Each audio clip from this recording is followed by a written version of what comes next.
this is partly the Northern European banks have been so exposed to problems in the real estate sector that people are maybe just looking past that now and thinking into late 24 and 2025 with lower interest rates. That may give some support to that real estate sector, and some of the stresses and losses they've been facing in that space are fading away. And at the same time, that NIM, that NII story, particularly in Spain, is coming right to the fore. Higher interest rates, deposit betas for them are difficult, and they are starting to see more and more deposit flight. Italy, I think, actually is probably a little unfair to be bashing on them too hard at the moment. I think actually the Italian banking system remains in pretty good shape, a lot less deposit flight than you're seeing in Spain. And that might be one of the ones I think that could be quite interested in 24 in Italy. Well, Luke, you and I have spoken several times over the last few years, and pretty much every time I've spoken to you, you've expressed your desire to hold bonds over equities. But I get the impression that that sentiment is turning. You are beginning now to consider buying equities, the stock story, over the bond story. So why the rotation now? I feel reluctant to be dragged into the equity market for banks, but it seems really sensible when you've got the European bank sector generally trades on 10 times PE. Right now, it's about 6.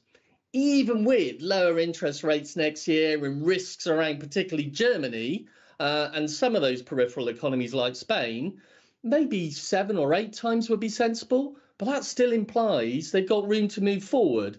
And yet in the other side of the equation, it's now getting harder to get comparative yields which are really attractive. So I mean, if you're facing 10, 20, 30% equity total returns and you're getting 6 to 10% off those CoCos, the 81 market, I think it starts to change the equation more towards equity than bonds for the first time, as you say, for a long time. It's kind of almost 13 years. Right. So it's a valuation story at the end of the day. Let me just tie it back to the macro story, though, because markets are pricing in rate cuts, let's say about 140 basis points odd into next year. How is that going to impact the sector? I mean, we spoke about net interest margins, and clearly lower interest rates taken at an optical value is not going to be a useful thing for the banks. And so how are you going to pick the winners in that environment? So I think ones with less exposure to NII. So, for example, you could look at Virgin Money in the UK, really, really high, part of their revenue, part of their profits. And that's also the case in quite a lot of the Spanish banks too. Try and avoid those banks with really high revenue or even pre-provision profits that are a high proportion coming from NII. I think that's the first thing to do. And then also remember that as we go through next year, curves will steepen.